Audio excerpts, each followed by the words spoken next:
Hi అండి. ముందుగా pan పెట్టుకొని అందులో కొంచెం బటర్ అయితే వేసుకోవాలి. ఇదంతా బాగా మెల్ట్ అయిన తర్వాతను అందులో మనం సన్నగా చాప్ చేసి పెట్టుకున్న ఆనియన్స్ అయితే ఒక హాఫ్ కప్ వేసుకోండి.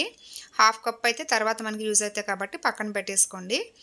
ఇందులోనే ఒక హాఫ్ కప్‌గా చాప్ చేసుకున్న టమాటా కూడా వేసుకోవాలి. ఈ 2 కొంచెం సార్ట్ ఔట్ చేయడం కోసం కొంచెం సాల్ట్ అయితే వేసుకున్నాను. ఇవన్నీ బాగా కలియబెట్టుకున్నాక ఒక లిడ్‌తో క్లోజ్ చేసేసి ఒక 5 మినిట్స్ అయితే సిమ్‌లో ఉంచేయాలి. ఇవన్నీ కొంచెం మగ్గాక అందులోకి ఒక హాఫ్ గ్లాస్ వాటర్ అయితే వేసుకోవాలన్నమాట. ఈ వాటర్ కన్సిస్టెన్సీ అనేది మన ఇష్టం అండి. మనకెంత జ్యూసీగా, వాటరీగా కావాలంటే అంత వాటర్ అనేది పోసేసుకోవచ్చు. సో, అందులోనే నేను బాయిల్ చేసి మ్యాష్ చేసిన ఒక మీడియం సైజ్ పొటాటో అయితే వేశాను. తరువాత బాయిల్ చేసుకున్న చెనా కూడా ఒక హాఫ్ కప్ అయితే వేసుకోవాలి. ఇదంతా కూడాను బాగా కలియబెట్టేసుకున్నాక మనం ముందుగానే బాయిల్ చేసి మ్యాష్ చేసుకున్న పొటాటో అండ్ చెనా మిక్చర్ అనేది కూడా ఇందులోకి యాడ్ చేసేసుకోవాలండి. ఇది వేయంగానే కొంచెం థిక్‌గా అవుతుంది. No problem. మీడియం ఫ్లేమ్‌లో ఉంచుకుంటూ ఒక హాఫ్ స్పూను కారం, half spoon jeera powder and 1 ½ spoon dhania powder వేసేసి కొంచెం ఒక హాఫ్ గ్లాస్ వాటర్ అయితే వేసి బాగా కలియబెట్టాలన్నమాట.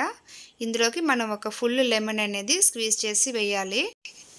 ఫైనల్‌గా మనం ముందుగానే తెచ్చిపెట్టుకున్న మిక్స్చర్ అనేది దీనిపైన కొంచెంగా ఒక హాఫ్ కప్ అయితే వేసేసుకోవాలి. ఇంకా హాఫ్ కప్ అనేది మనం చివరిగా సర్వింగ్ చేసుకున్నాక గార్నిషింగ్ కోసం అయితే సైడ్ ఉంచేసుకుందాము. మన యమ్మీ యమ్మీ గుజరాతీ స్టైల్ చెనా చాట్ అయితే రెడీ అయిపోయిందండి. ఫైనల్‌గా ఒక సర్వింగ్ బౌల్‌లోకి తీసుకొని పైన ఆనియన్ అండ్ మిక్స్చర్‌తో గార్నిష్ చేసుకొని వేడివేడిగా తింటే సూపర్‌గా ఉంటుంది. మీరందరూ కూడా తప్పకుండా ట్రై చేయండి. మీకు ఎలా కుదిరిందనేది కింద నాకు కామెంట్ సెక్షన్‌లో కామెంట్ చేయండి.